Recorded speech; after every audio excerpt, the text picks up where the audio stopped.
I've had dreams besides streaming to achieve and to pursue. I have dreams one day to become a fashion designer.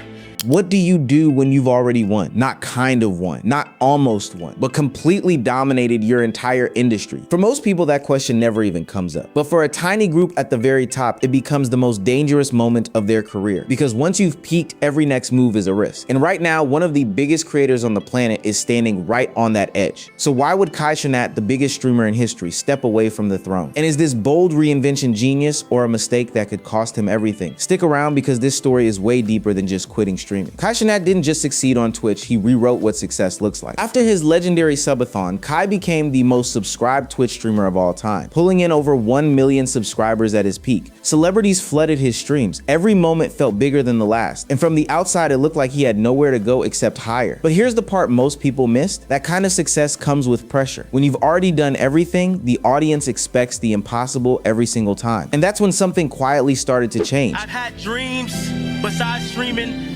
to achieve and to pursue. I have dreams one day to become a fashion designer and start my own clothing brand. And one thing I want to say is no matter what, keep God in everything that you do. Do not ever forget about God at all. Before any announcements, before the headlines, there were signs. Kai made a deeply personal decision, cutting off the dreadlocks he'd grown since his early teens. Wait. That's the last? Okay, wait. Wait, what's the last one? The last one. Hold on. Last one. For a lot of people, that might seem small, but psychologically, moments like that often signal a reset, a desire to shed an old identity. Soon after, Kai started speaking more openly about something unexpected: self-doubt. He admitted he was afraid not of failing, but of stepping away from what the world already knew him for. Because when your entire identity is built around one thing, walking away from it feels terrifying. Then came the announcement that shocked everyone. Kai said he was quitting streaming, not forever, but stepping back in a major way. I feel like sometimes people need to self-reflect and take a step back from the broad perspective of what their life has been. I believe that there is more to this world that is much greater than myself. The energy and passion to want to do more and create is within me. That is why I quit. He explained that he needed space to reflect, to grow, to figure out who he was beyond content creation. And for fans, that raised a huge question. If you're at the top of the mountain, why walk away? The answer, according to Kai, was simple. He wanted more than just numbers, views, and money. He wanted purpose. Got inspired by what they were wearing, got inspired by the outfits I have put on myself, and just been falling in love with clothes, bags, accessories. A lot of the times I am boxed into this box of being a streamer.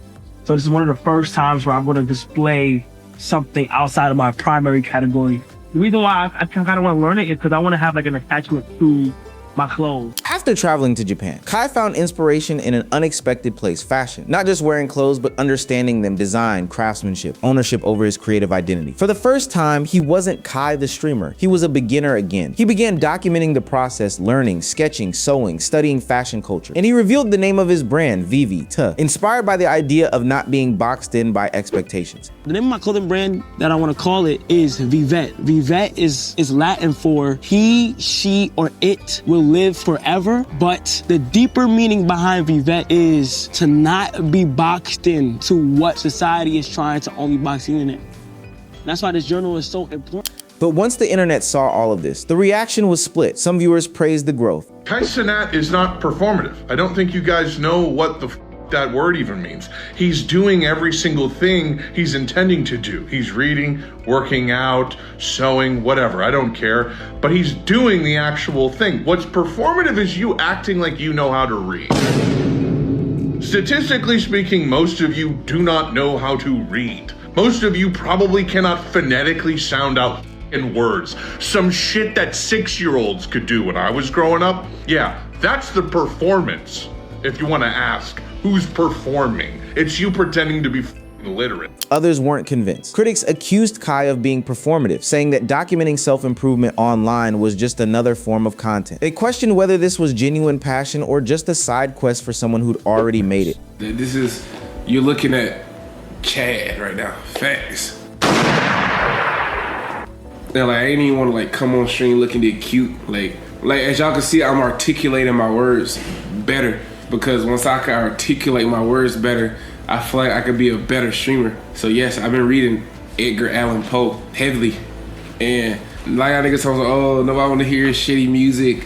Your album want to have foreplay. But here's the counterpoint. Learning publicly is uncomfortable, messy, and risky. And plenty of people outside the streaming bubble actually found it inspiring, especially those who struggle with reading, confidence, or self-expression. So the real question became, is it fake if you're actually doing the work, or does vulnerability just look strange when you're not used to seeing?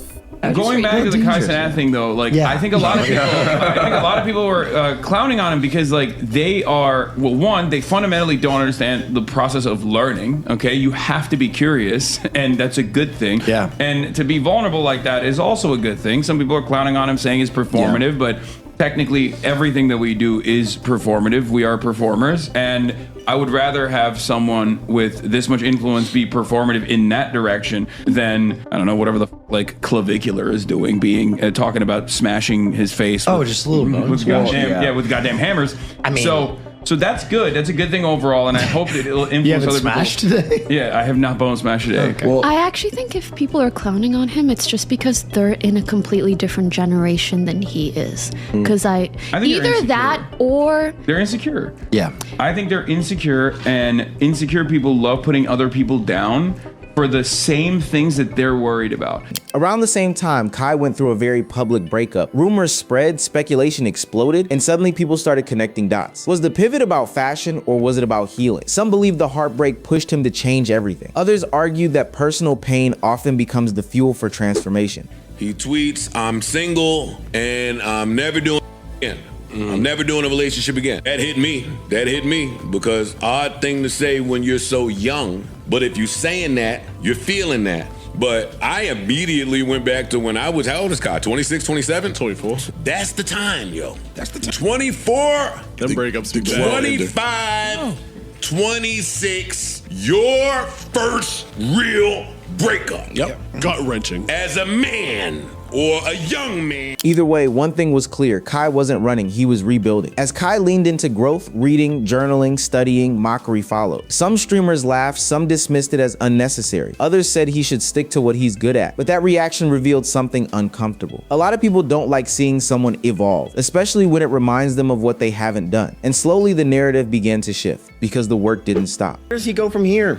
Where does he go from? What does Kai do after having every celebrity walk through your room, you know? I don't know what he can possibly do that will be more hype and exciting, because you can't just like go back to doing desktops and gameplay. He's got to do the exciting big stuff now. Otherwise, he's going to be seen as falling off, right? So is Kai becoming a fashion designer? I think so. Listen, when you're worth tens of millions of dollars and you're 22 years old and you have touched every single corner of the internet and the universe, and you feel that you have already peaked in a lot of ways of what you can do, I think that it's very smart that he has a good creative outlet, even though this is probably going to be a money sink. I think it's a good creative outlet, because the truth is that's the most important thing in life, is to keep your creative juices going. Here's what makes Kai's move different. He didn't need to do any of this. He could have stayed live, stayed safe, stayed comfortable. Instead, he chose uncertainty. Fashion is an industry that doesn't care about streaming fame. Respect has to be earned from scratch, and Kai knows that. But in his mind, staying where he was would have been the real failure. Because when you've already peaked, the most dangerous thing you can do is repeat yourself. So is Kai Cenat making a mistake?